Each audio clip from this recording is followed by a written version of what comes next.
Hello students, हम लोग chemistry का चैप्टर स्ट्रक्चर ऑफ एटम पढ़ रहे हैं और एटम का स्ट्रक्चर आपने देखा, अलग अलग साइंटिस्ट ने अलग अलग तरीके से प्रोवाइड करा। जे थॉमसन ने हमको जो एटम का मॉडल प्रोवाइड करा that was a plum pudding model. उसमें कुछ कमियां होने के कारण रदरफोर्ड ने एक बहुत ही बढ़िया एक्सपेरिमेंट परफॉर्म करा which was a gold foil experiment.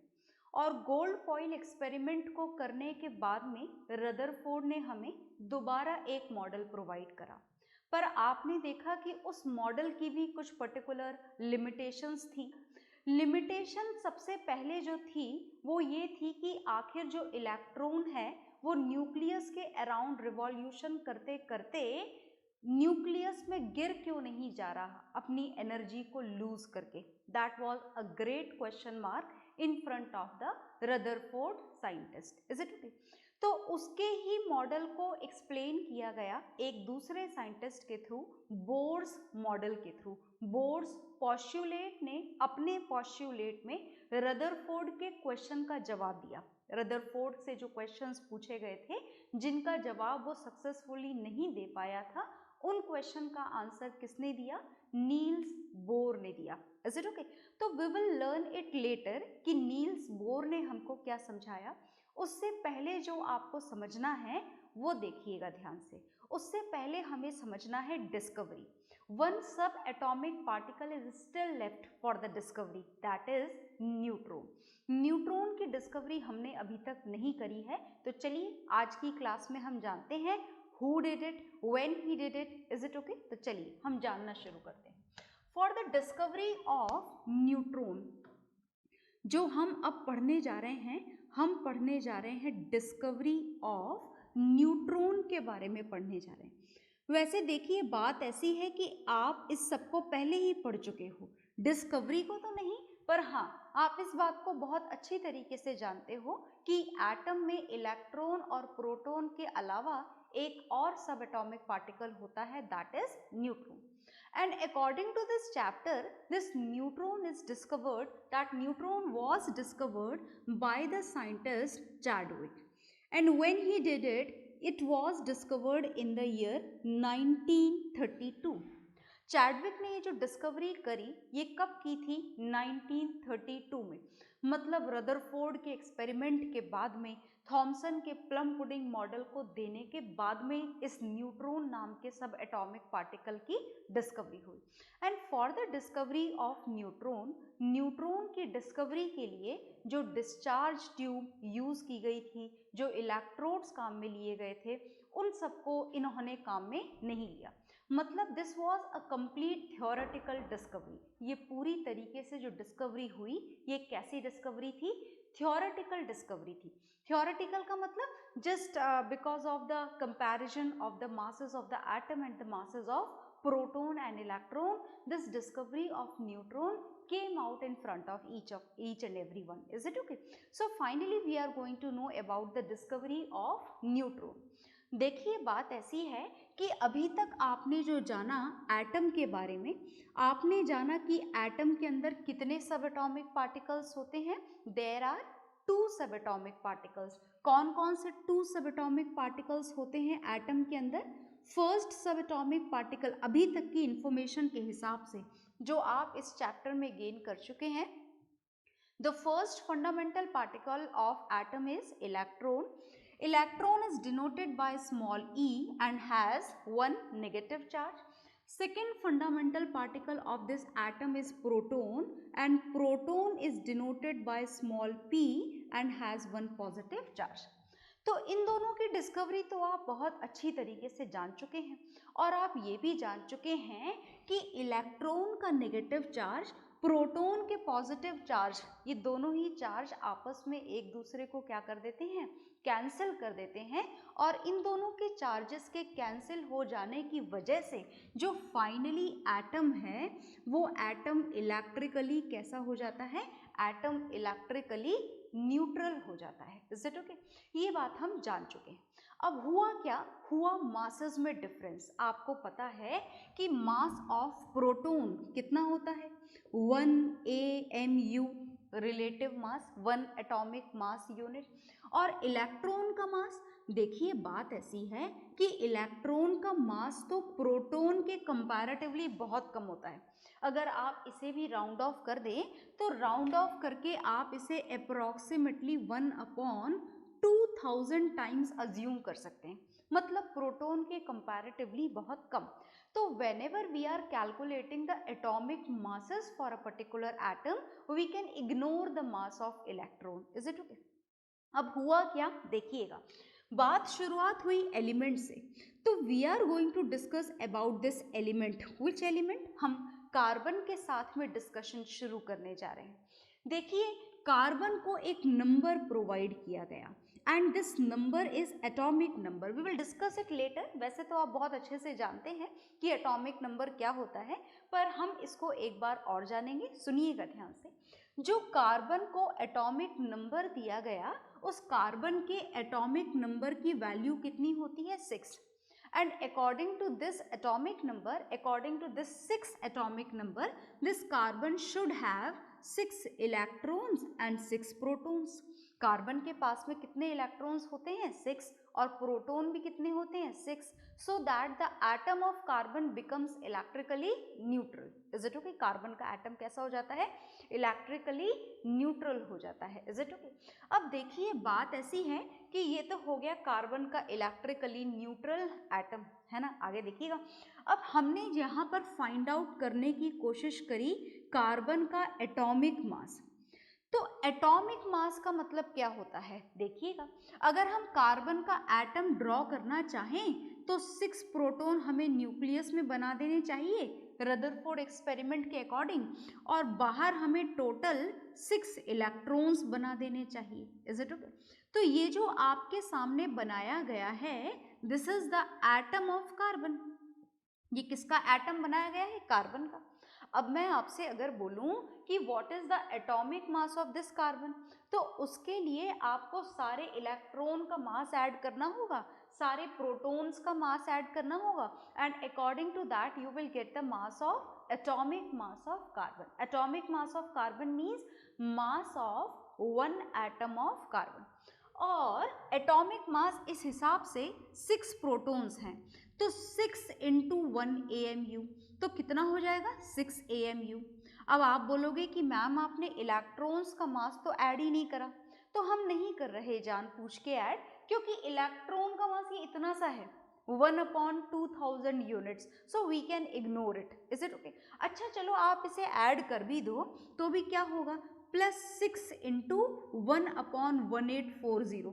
तो मुझे तो नहीं लगता इसे करने की जरूरत है। If you feel it so you can do it at your home. Is it okay? तो मतलब ये हुआ कि कार्बन का एटॉमिक मास लगभग कितना होना चाहिए? 6 AMU होना चाहिए, 6 AMU होना चाहिए। और जब कार्बन का एटॉमिक मास फाइनली कैलकुलेट किया गया, इज इट ओके, तो एक्सपेरिमेंटली जो कार्बन का एटॉमिक मास आया वो तो जस्ट डबल आ गया, 6 यूनिट का जस्ट डबल। पता है कितना आया? कार्बन का एटॉमिक मास तो आपको याद है, आप एटम्स एंड मॉलिक्यूल्स चैप्टर में बहुत बार पढ़ चुके हैं। तो कार्बन का एटॉमिक मास कितना आया? 12 यूनिट्स। वो तो बहुत ज़्यादा है, आपको पता है बहुत ज़्यादा है। अगर आप कार्बन के कैलकुलेटेड मास को देखो तो ये तो 6 यूनिट्स आ रहा है, और अगर इसमें इस वैल्यू को ऐड भी कर दो तो भी क्या हो जाएगा? ये वैल्यू कितनी सी मिलेगी? 6 पॉइंट समथिंग मिलेगी। पर यहाँ तो कार्बन का मास कैलकुलेटेड मास से जस्ट डबल आ रहा है, 12 यूनिट्स। और इस डबल मास के अकॉर्डिंगली थ्योरेटिकली ही जज कर लिया गया कि इस न्यूक्लियस में, जहाँ पर आपने सिर्फ 6 प्रोटॉन्स इमेजिन किए थे, इस न्यूक्लियस में ही प्रोटॉन के बराबर हैवी एक और फंडामेंटल पार्टिकल होना चाहिए, और उसको क्या नाम दिया गया? उसको वेट के हिसाब से नाम दिया गया न्यूट्रॉन। Is it okay? क्या नाम दिया गया? न्यूट्रॉन। और ये न्यूट्रॉन कितने इमेजिन किए गए? According to the mass. Is it okay? तो जब पता लगा कि कार्बन के न्यूक्लियस के अंदर सिर्फ 6 प्रोटॉन्स नहीं होते, 6 प्रोटॉन्स के साथ में 6 न्यूट्रॉन्स भी होते हैं। Is it okay? So in this way only, just by the calculation and the comparison of masses, the discovery of neutron was done by the Chadwick scientist in 1932. So whatever is there on the board, you just note it down, then we will learn something more about this neutron. Okay?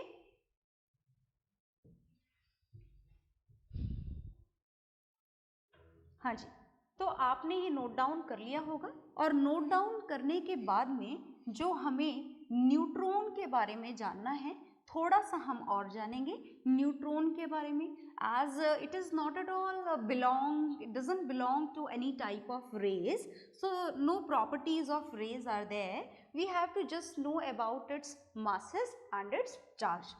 तो हमें यहाँ पर neutron के मास और neutron के charge के बारे में जानना है, which is not at all a very big issue. क्यों नहीं है बिग इशू? क्योंकि हमें इसे ज़्यादा याद रखने की ज़रूरत नहीं है।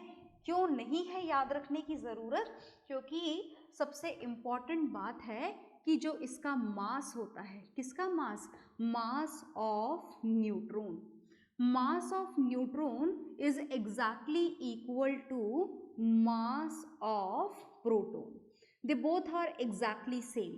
तो जो भी प्रोटॉन का मास आपने याद करा है, चाहे वो रिलेटिव हो चाहे वो एब्सोल्यूट हो, that will remain exactly same even for this neutron. So no need to learn another different value for this mass. Is it okay? As it is same. Okay?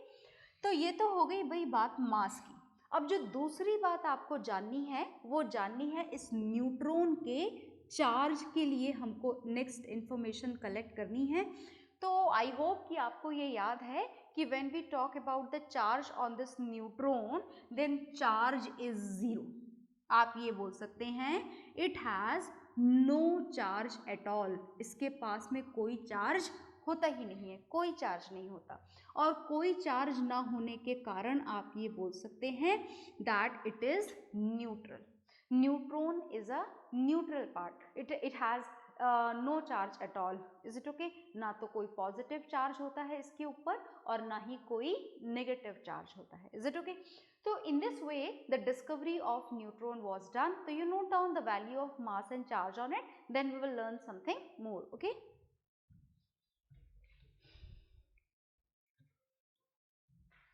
हाँ जी, तो आई होप आपने ये note down कर लिया होगा। और इसी के साथ में जो हमारा थर्ड सब एटॉमिक पार्टिकल है, इस थर्ड सब एटॉमिक पार्टिकल की डिस्कवरी कंप्लीट हो चुकी है। और अब हम नेक्स्ट पोस्टुलेट्स जानने जा रहे हैं, नेक्स्ट स्ट्रक्चर ऑफ एटम जानने जा रहे हैं। और ये जो नेक्स्ट स्ट्रक्चर ऑफ एटम है, इसके लिए आपको पोस्टुलेट्स प्रोवाइड करें, और जो पोस्टुलेट्स प्रोवाइड करे जिन साइंटिस्ट ने, उनका नाम है Niels Bohr, Bohr's model of an atom. तो बहुत इंपॉर्टेंट बात हम लोग पढ़ने जा रहे हैं, ये पॉइंट्स आपको याद रखने पड़ेंगे। तो हम क्या पढ़ने जा रहे हैं? हम पढ़ने जा रहे हैं Bohr's model of an atom. तो बहुत ध्यान से देखेंगे, बोर्स मॉडल पढ़ने के लिए, बोर का एटम बनाने के लिए, मतलब बोर के थ्रू प्रोवाइडेड एटम बनाने के लिए आपको इनके पोस्टुलेट्स जानना बहुत ज़रूरी है। तो हम जानने जा रहे हैं Bohr's postulate of an atom. इन्होंने एटम को लेकर के क्या क्या पोस्टुलेट्स प्रोवाइड करे, जितने भी छोटे मोटे कन्फ्यूजन थे इन बोर साइंटिस्ट के पोस्टुलेट में, फिजिसिस्ट थे ये एक तरीके के, और इन्होंने जितने भी पोस्टुलेट्स प्रोवाइड करे उनके अकॉर्डिंग जो छोटी मोटी जो कन्फ्यूजन्स थे, जो मॉडल ऑफ एटम को लेके लिमिटेशंस थी, वो सारी की सारी लिमिटेशंस क्लियर हो गई। Is it okay? तो बोर्स पोस्टुलेट हम पढ़ने जा रहे हैं, बहुत ध्यान से देखिएगा। According to the postulates provided by the Bohr scientists, an atom is made up of 3 fundamental particles. जो एटम है वो कितने फंडामेंटल पार्टिकल से मिलकर के बना है? First fundamental particle is well known, that is electron. Electron is denoted by a small e and has one negative charge. Second fundamental particle is of the atom is proton. Proton is represented by small p and has one positive charge. and third fundamental particle of this atom is neutron, and neutron is denoted by a small n and has no charge, कोई charge नहीं होता। अब इस atom के 3 fundamental particle के according इन्होंने बोला कि when we discuss about the number of electrons, the number of electrons and number of protons are always equal in any atom, in every atom, and because of that the atom is always electrically neutral.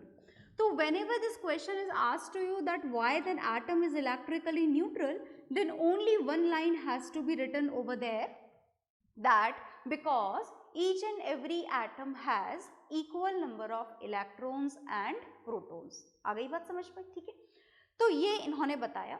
दूसरी बात इन्होंने बताई कि an atom is having a centrally located nucleus। Is it okay? इन्होंने बोला कि atom के centre में क्या लोकेटेड होता है? न्यूक्लियस। हालांकि न्यूक्लियस की डिस्कवरी रदरफोर्ड साइंटिस्ट के थ्रू की गई थी by his gold foil experiment, पर इन्होंने प्रॉपरली लोकेशन उसकी बताई और साथ में ये बताया कि this nucleus is having positively charge proton and neutron.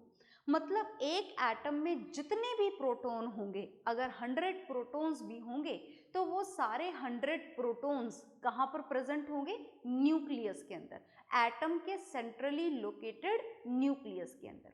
और अगर 100 न्यूट्रॉन या उससे ज़्यादा न्यूट्रॉन या 1 न्यूट्रॉन या 4 neutron, whatever the number of neutrons are there with an atom, all the neutrons are also present inside this nucleus.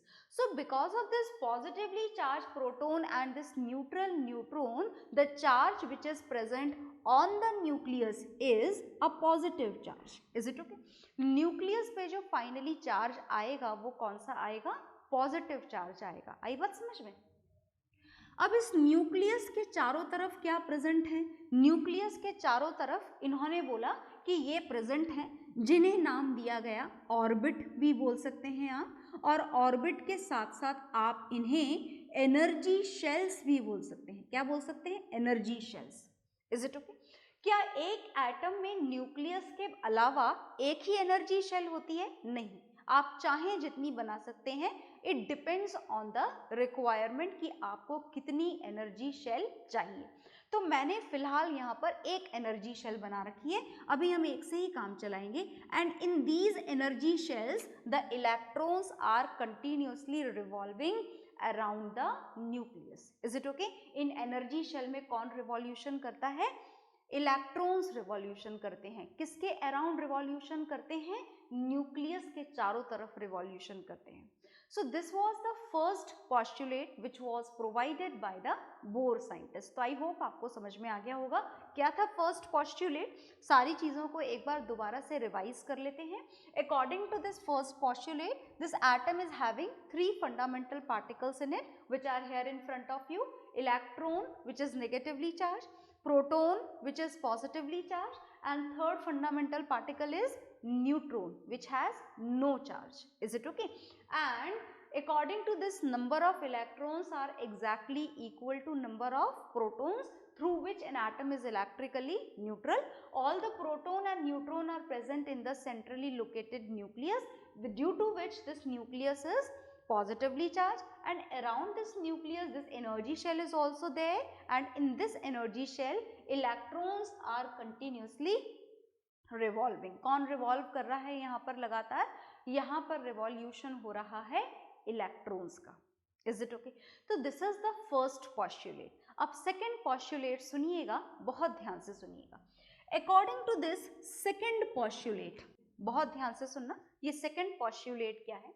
जैसे मुझे यहाँ पर एटम का स्ट्रक्चर थोड़ा बिग बनाना होगा so that I can explain you it in a better way, तो हम यहाँ पर एटम का स्ट्रक्चर ही बनाने जा रहे हैं जो बोर साइंटिस्ट ने एक्सप्लेन किया था। द सेम एटॉमिक स्ट्रक्चर था, तो वो रदरफोर्ड के थ्रू प्रोवाइडेड ही। बस रदरफोर्ड के क्वेश्चन को इन्होंने कैसे सॉल्व किया देखिएगा ध्यान से।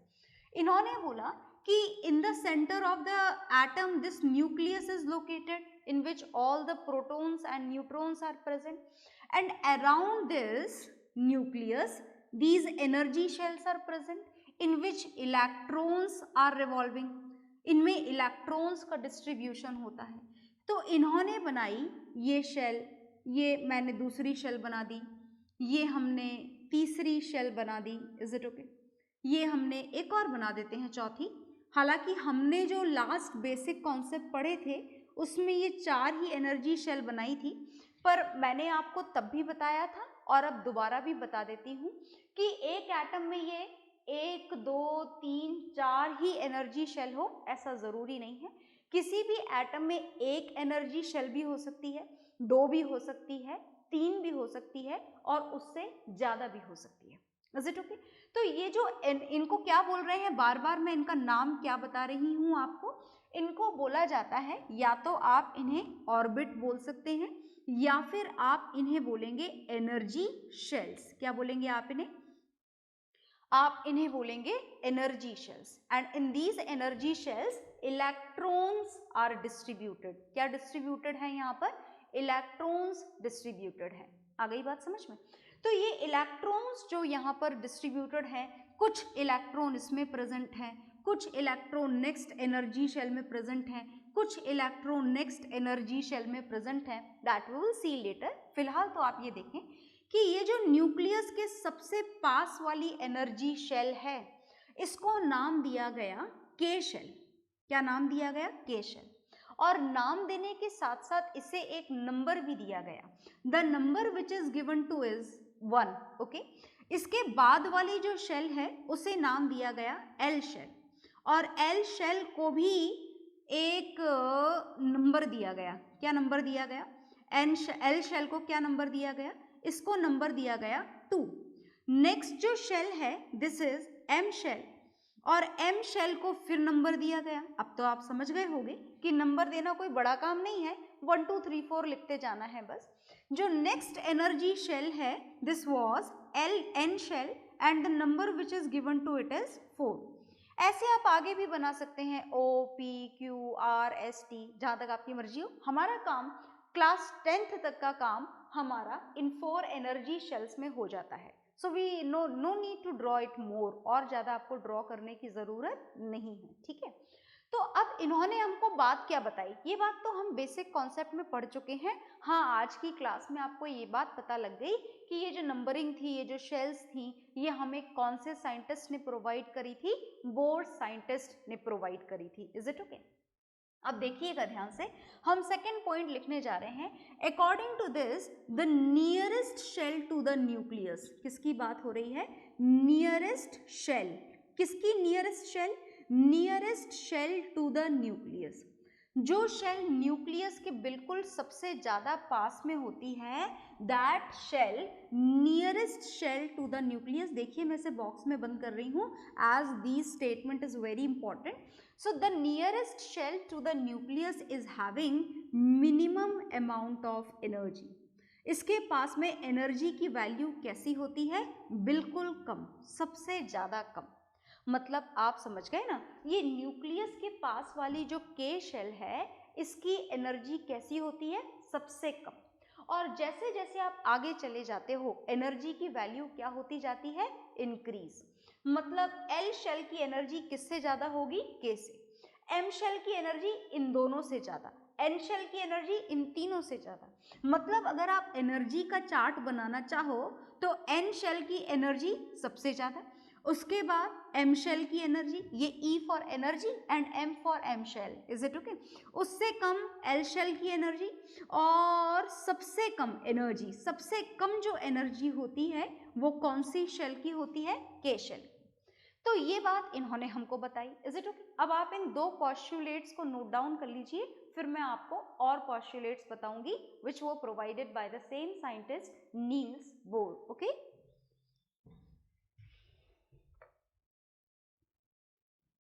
हाँ जी, तो आपने ये नोट डाउन कर लिया होगा।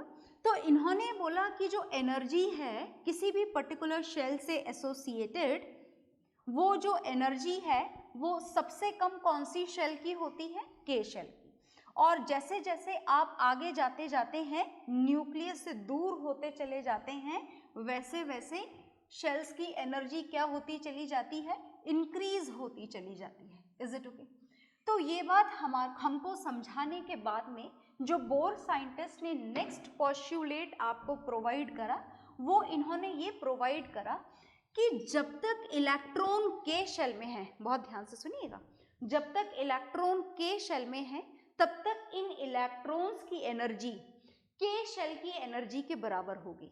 जब तक इलेक्ट्रॉन्स एल शेल में हैं तब तक इनकी एनर्जी एल शेल के बराबर होगी। इसका मतलब ये हुआ कि जब तक इलेक्ट्रॉन्स किसी भी पर्टिकुलर एनर्जी शेल में हो, इज इट ओके, जिस भी एनर्जी शेल में हो, के शेल वाले इलेक्ट्रॉन की एनर्जी के शेल के बराबर होगी, एल शेल के इलेक्ट्रॉन्स की एनर्जी एल शेल के बराबर होगी। That means when the electrons are revolving in a particular energy shell they do not lose energy. ये एनर्जी को लूज नहीं करते हैं, ना तो ये एनर्जी को लूज करते हैं और ना ही ये एनर्जी को गेन करते हैं। कब तक ये काम नहीं करते? जब तक वो अपनी एनर्जी शेल में रोटेट कर रहे होते हैं। पर हाँ, अगर कोई सा इलेक्ट्रॉन अगर ऐसा हो कि के शेल से जंप करके एल शेल में पहुंच जाए, अगर ऐसा हो, लोअर एनर्जी लेवल वाली शेल से अपर एनर्जी लेवल वाली शेल में अगर पहुंच जाए, इन that condition this particular electron will gain energy. Is it okay? और अगर उल्टा हो, एल शेल से के शेल में पहुंचे, अपर से लोअर एनर्जी लेवल में पहुंचे, in that condition this particular electron will lose some energy. Is it okay? तो जब तक इलेक्ट्रॉन के शेल में रोटेट कर रहा है तब तक ये अपनी एनर्जी लूज नहीं करेगा और गेन भी नहीं करेगा। अगर लोअर एनर्जी लेवल से हायर में जाता है तो एनर्जी का गेन होगा, अगर हायर एनर्जी लेवल से लोअर में जाता है तो एनर्जी लूज होगी। Is it okay? ये था थर्ड पोस्टुलेट। और जो फोर्थ पोस्टुलेट इन्होंने हमको प्रोवाइड करा, this was a 2n² rule.